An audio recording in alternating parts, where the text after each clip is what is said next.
அஸ்ஸலாமு அலைக்கும் ஃப்ரெண்ட்ஸ், எல்லோரும் எப்படி இருக்கீங்க? அதில் நாங்கள் எல்லோரும் நல்லாயிருக்கோம், நீங்களும் நல்லா இருப்பீங்கன்னு நினைக்கிறேன். நான் இன்றைக்கி வீடியோவில் ஹெல்த்தான ஒரு உளுந்தங்கஞ்சி தாங்க செய்ய போகிறேன். கை கால் வலி, இடுப்பு வலி, உடல் சோர்வாக இருக்கா, நீங்கள் இந்த கஞ்சி செஞ்சு ஒரு நாளைக்கு ஒரு பிரேக்ஃபாஸ்ட்டாக கூட நீங்கள் ரெடி பண்ணி பாருங்களேன்.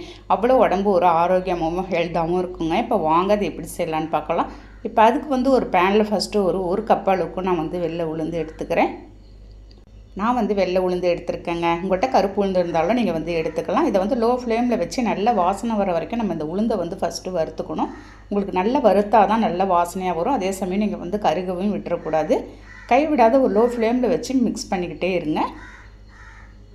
பாருங்கள், இந்த அளவுக்கு கலர் உங்களுக்கு சேஞ்ச் ஆனோடனே நீங்கள் எடுத்து ஒரு பிளேட்டில் கொட்டி அப்படியே ஆற வச்சிடலாம்.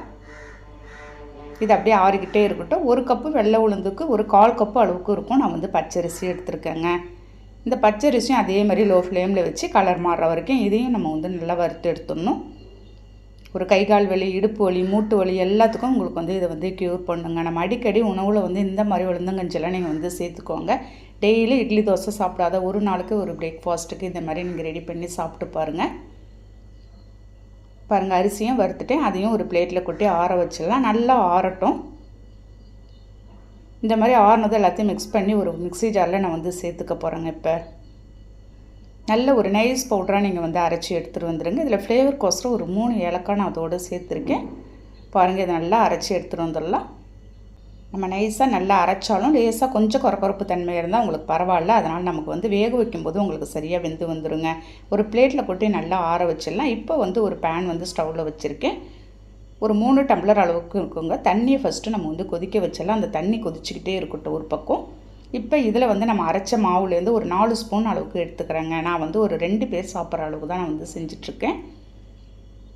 பாதி எடுத்து அப்படியே வச்சுட்டு இது இன்னொரு நாளைக்கு நம்ம காய்ச்சி குடிக்கலாம் அப்படின்றதுக்கோசரம் நான் பாதி எடுத்து வச்சுட்டேங்க. இப்போ நம்ம எடுத்த மாவில் கொஞ்சமாக தண்ணி ஊற்றி ஃபஸ்ட்டு கட்டிகள் இல்லாத மாவை நல்லா மிக்ஸ் பண்ணிக்கோங்க. பாருங்கள், நம்ம இந்த மாதிரி மிக்ஸ் பண்ணிவிட்டு செஞ்சால் தான் உங்களுக்கு எந்த கட்டிகளும் பிடிக்காது. இல்லாட்டி உங்களுக்கு கட்டி முட்டியுமாக ஆகிடுங்க நம்ம செய்யும்போது. பாருங்கள், இந்த மாதிரி நல்லா ஸ்மூத்தாக எந்த கட்டிகள் இல்லாத மிக்ஸ் பண்ணிவிட்டேன். இப்போ தண்ணி கொதிச்சுட்ருக்க தண்ணியில் நம்ம மிக்ஸ் பண்ணி வச்சுருந்த மாவை கொஞ்சம் கொஞ்சமாக சேர்த்து மிக்ஸ் பண்ணி விட்டுற வேண்டியது தான். உங்களுக்கு மெத்தட் இந்த மாதிரி தான் செய்யணுங்க. இந்த மாதிரி செஞ்சால் தான் உங்களுக்கு நல்லாவும் வரும். நமக்கு தண்ணியாக இருக்க மாதிரி இருக்கும். நீங்கள் ரெடி பண்ணி நம்ம சாப்பிடும்போது ஒரு சரியான கன்சிஸ்டன்சிக்கு வந்துடும். உங்களுக்கு ரொம்ப திக்காக வேணும் அப்படின்னா நீங்கள் கொஞ்சம் திக்காக கூட நீங்கள் காய்ச்சிக்கலாம். தண்ணியோட அளவை நம்ம கொஞ்சம் குறைச்சிக்க வேண்டியது தாங்க. பாருங்கள், எப்படியும் ஒரு 5 நிமிஷமாவது ஆகும் இது நமக்கு நல்லா வெந்து வர. ஏன்னா நம்ம எல்லாமே வறுத்துட்டு தான் நம்ம போட்டிருக்கோம். உங்களுக்கு சீக்கிரமே வெந்து வந்துடும். கொதிக்கும் போதே அவ்வளோ ஒரு வாசனை சூப்பராக இருக்குது தெரியுமா? பாருங்கள், எல்லாத்தையும் நல்லா மிக்ஸ் பண்ணிவிட்டு வெந்துடுச்சு. இப்போ ஒரு 1/2 டம்ளர் திக்கான பசும்பால் சேர்த்துருக்கேன். இந்த பசும்பால் உங்களுக்கு தேவைன்னா சேர்த்துக்கலாம், இல்லாட்டி நீங்கள் இதை ஸ்கிப் பண்ணிடலாம்.